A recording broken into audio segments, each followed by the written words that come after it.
مولانا سید سلمان حسینی ندوی صاحب کے انتقال کے بعد دو بحثیں چھڑ گئیں۔ ایک بحث تو ان کے لیے دعائے مغفرت کرنے اور نہ کرنے کے بارے میں۔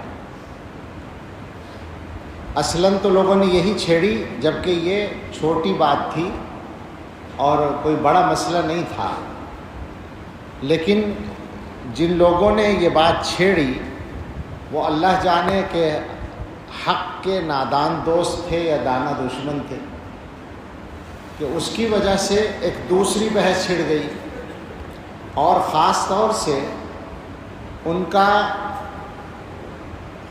ساتھ دینے والے لوگوں کو موقع مل گیا ان کا دفاع کرنے کا، اور اس کی وجہ سے ایسی صورت بن گئی جیسے حضرات صحابہ رضی اللہ تعالیٰ عنہم کے بارے میں غلط باتیں کرنا، گستاخیاں کرنا یہ کوئی خاص مسئلہ نہیں ہے، ایک اختلاف رائے ہے، بس ایک آدمی کا عمل تھا۔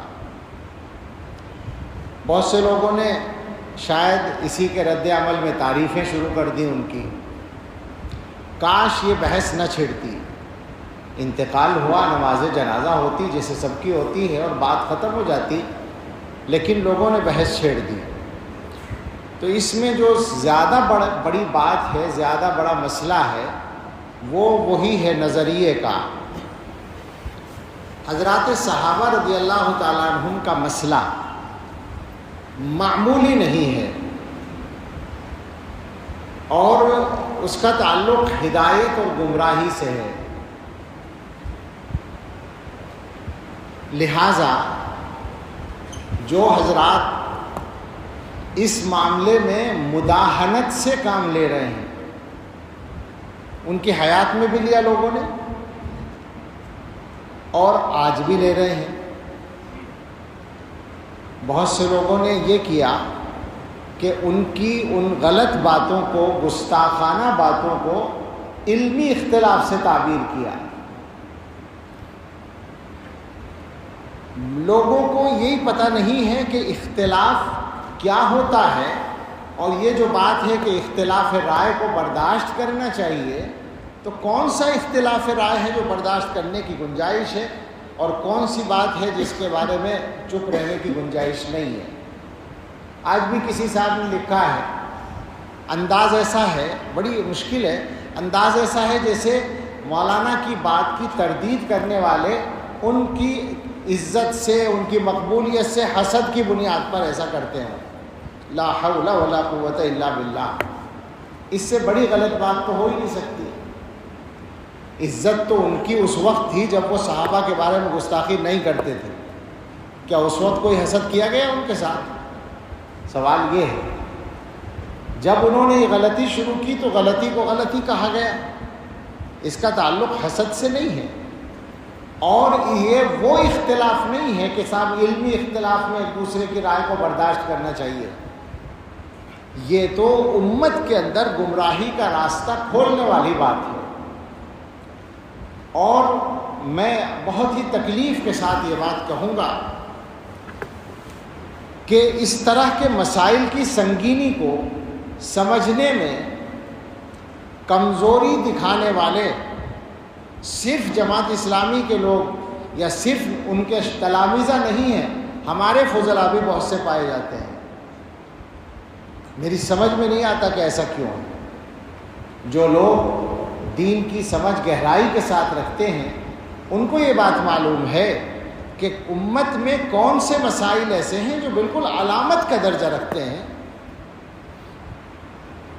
بالکل سادہ سے انداز میں پوچھتا ہوں کہ صحابہ کرام کے سلسلے میں مولانا مرحوم کے رویے کے بعد کسی کی ہمت ہے، ان کا دفاع کرنے والوں کی بھی ہمت ہے کہ وہ یہ ثابت کر دیں کہ ان کو اہل سنت والجماعت میں شامل مانا جائے؟ تو صحابہ کے مسئلے کو اس موقع سے ہلکا بنانے کی کوشش نہ کی جائے۔ ظاہر انتقال کے بعد ایک ہمدردی ہوتی ہے، ہمیں بھی ہے، لیکن ہم جو دیکھ رہے ہیں کہ اس موقع کا غلط استعمال کیا جا رہا ہے۔ بہت سے لوگ تعریفوں کے مضامین لکھ رہے ہیں، تعریفیں کسی آدمی کی بے شک کی جا سکتی ہیں، ذاتی طور پر اس واقعے سے پہلے، صحابہ کی گستاخی سے پہلے ان کے کمالات کو مانا جاتا تھا۔ اللہ تعالیٰ نے ان کو بہت صلاحیتیں دی تھیں، جیسے بہت سے لوگوں کو دیتے ہیں ان کو بھی دی تھی، کچھ ممتاز صلاحیتیں تھیں۔ عربی زبان پر جو ان کی قدرت تھی وہ نہایت، خاص طور سے بولنے پر وہ نہایت شاندار تھی، اس کی مثال ملنا مشکل ہے ہمارے ملک میں، بے شک تھی۔ لیکن اس کا یہ مطلب نہیں ہوتا کہ کسی کے کمالات کی بنیاد پر اس کی ہر غلط بات کو بھی غلط نہ کہا جائے، صحیح مان لیا جائے، یہ نہیں ہو سکتا۔ تو تعریفیں اپنی جگہ تھیں، لیکن اس واقعے کے بعد تو بات کرتے ہوئے تکلف ہونا چاہیے تھا لوگوں کو۔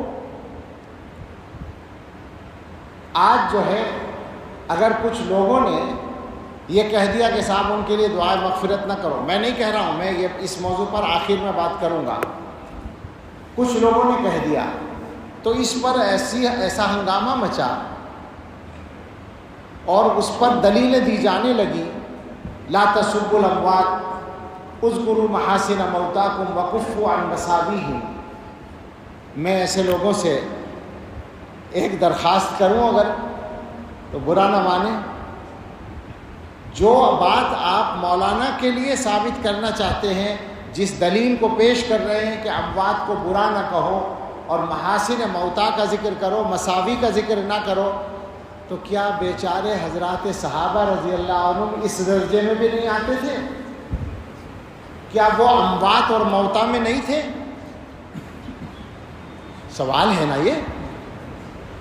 آج آپ کو تکلیف ہے، ایک عام امتی کے بارے میں آپ ان احادیث کو منطبق کر رہے ہیں، یہ احادیث صحابہ کے بارے میں منطبق نہیں ہوتی۔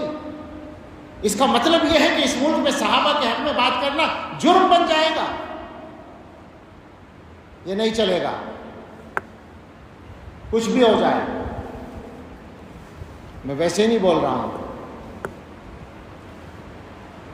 صحابہ کے مقام کو محفوظ رکھنا اس امت کی ذمہ داری ہے، ورنہ یہ امت ختم ہے، یاد رکھیں اس بات کو۔ بڑے بڑے محدثین کہہ چکے ہیں کہ جو لوگ دین کی بنیاد کو اٹھانا چاہتے ہیں وہ دین کو براہ راست نشانہ بنانے کی ہمت نہیں رکھتے، تو صحابہ کو نشانہ بناتے ہیں، کیونکہ وہ انسان ہیں، انسانوں کو نشانہ بنانا آسان ہوتا ہے۔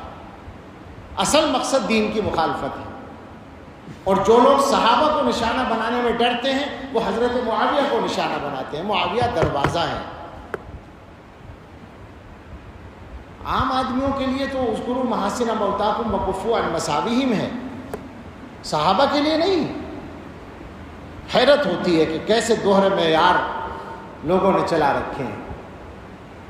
یہ بھی سمجھ لو کہ جو حدیث میں حکم ہے کہ برائی کا ذکر نہ کرو، اس سے مراد ذاتی برائیاں ہیں، نظریے کی بات نہیں ہے۔ تو ذاتی برائی کسی کی ذکر نہیں کرنی چاہیے، وہ غیبت زندگی میں بھی کی جائے تو غیبت ہوگی۔ اور ہم پورے اعتماد سے کہتے ہیں کہ ہم نے مولانا کے بارے میں، ذاتی زندگی کے بارے میں، ذات کے بارے میں ایک لفظ کبھی خلاف احترام بھی نہیں کہا، پورا دعویٰ ہے ہمارا۔ اور بھی بعض لوگوں سے اختلاف ہے، شدید اختلاف ہے، ان کی بھی ذاتی زندگی کو گفتگو کا موضوع کبھی نہیں بناتے، بلکہ کوئی بات کرتا ہے تو میں کہتا ہوں کہ بھئی یہ بات نہ کرو، یہ غیبت ہے، بات نظریے پر کرو۔ تو یہ جو کہا گیا کہ برائی ذکر نہ کرو، اس سے مراد ہے اعمال کی برائی۔ کسی آدمی کے عمل کی برائی آپ کو معلوم ہے، اس کا انتقال ہو گیا، اب آپ کہیں کہ صاحب وہ اتنا خراب آدمی تھا، ایسا عمل کرتا تھا، یہ غلط ہے، اس سے روکا گیا ہے۔ محدثین نے باقاعدہ لکھا، امام نووی رحمۃ اللہ علیہ نے، کہ کفار اس سے مستثنا ہیں کفر کی بنیاد پر، منافقین مستثنا ہیں، اہل بدعت مستثنا ہیں، مبتدعہ کے ان کے نظریے کا ذکر کیا جائے گا غلطی کے، اس کو ظاہر کرنے کے لیے۔ تو لہٰذا اگر کوئی آدمی یہ کہے کہ گستاخی صحابہ، حضرت معاویہ رضی اللہ عنہ کی شان میں گستاخی یا دوسروں کی شان میں گستاخی، یہ غلط بات تھی، یہ ان کا غلط عمل تھا، تو یہ اس کے ذیل میں نہیں آتا کہ برائی ذکر نہ کرو۔ ہاں ان کی ذات پر، ان کی شخصیت کی ذاتی چیزوں پر کوئی انگلی اٹھائے تو غلط ہوگا، یہ مسئلہ نظریے کا ہے۔ تو حضرات صحابہ کے بارے میں ان تمام حضرات سے گزارش ہے جو ڈھل مل ہیں اس معاملے میں کمزور ہیں، اور میں دیکھ رہا ہوں بہت لوگ ہیں، اور یہ خطرناک بات ہے، یہ انہی کے لیے خطرناک ہے جو غلطی کر رہے ہیں۔ یہ اچھی طرح یاد رکھیں، وہ سب اس معاملے میں صحیح راستے پر آ جائیں، اور وہ صحیح راستہ میرا یا آپ کا طے کیا ہوا نہیں ہے، وہ صحیح راستہ فقط علماء دیوبند کا طے کیا ہوا نہیں ہے، وہ اس امت کے سارے بڑے علماء کا طے کیا ہوا راستہ ہے۔ اس میں کوئی اختلاف نہ ابن تیمیہ کا ہے نہ ابن قیم کا ہے، وہ سب اس کے بڑے داعی ہیں صحابہ کے مقام کی حفاظت کے۔ اس میں کوئی اختلاف نہ ابو حنیفہ کا ہے، نہ مالک کا، نہ شافعی کا، نہ احمد کا، کسی کا کوئی اختلاف نہیں ہے، وہ متفقہ چیز ہے۔ اس متفقہ معاملے میں، اس متفقہ معیار میں لوگ باتیں بنانے کی گنجائش نکالنا چاہتے ہیں، اپنے آپ کو زیادہ بڑا سمجھتے ہیں، صحابہ کے بارے میں بات کرنے کی ہمت کرتے ہیں، اور موقع ڈھونڈتے ہیں، موقع تلاش کرتے ہیں۔ ایسے لوگوں کو توبہ کرنی چاہیے۔ بہت لمبی بات نہیں کرنا چاہتا، صحابہ کے موضوع پر تو بہت ساری تفصیلات ہیں، دلائل ہیں، میں بس اس بات پر آتا ہوں کہ ان کے لیے دعائے مغفرت کی جائے نہ کی جائے، تو بالکل صفائی سے بات ہے کہ ان کی تمام تر غلطیوں کے باوجود اور اہل سنت والجماعت کے نظریے سے انحراف کے باوجود اور گمراہانہ باتوں کے باوجود ان کی تکفیر نہیں کی گئی ہے۔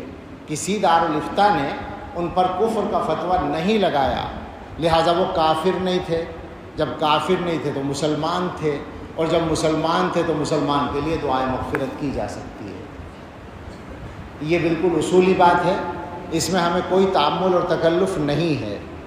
البتہ ایک بات ہمارے بعض بزرگوں نے کہی ہے کہ زندگی کے اخیر کے چند مہینوں میں وہ ان اختلافی مسائل پر بولنے میں احتیاط کر رہے تھے۔ اللہ کرے ایسا ہو کہ انہوں نے وفات سے پہلے ان چیزوں سے توبہ کر لی ہو۔ رجوع کا لفظ بولنا غلط ہے، توبہ کرنے کا مسئلہ ہے کہ توبہ کر لی ہو ان چیزوں سے، اللہ کرے ایسا ہو، تو ظاہر ہے ان کے حق میں بہت خیر ہوگا۔ مگر اس کے ساتھ یہ ضروری ہوگا کہ ان کے جو اخلاف ہیں، بے تکلف ان سے اپیل ہے، گزارش ہے، نہ یہ ہماری انا کا مسئلہ ہے یا نہ یہ ان کی انا کا مسئلہ ہے، ان کے اخلاف سے درخواست ہے کہ مولانا کی جو تحریرات اور تقریرات، جو تحریریں اور تقریریں، جو تصنیفات اس موضوع پر ہیں اور جو ان کے خطابات ریکارڈ ہیں، ان چیزوں کو آگے چلانے سے احتیاط کریں، ان کو بالکل روک دیں۔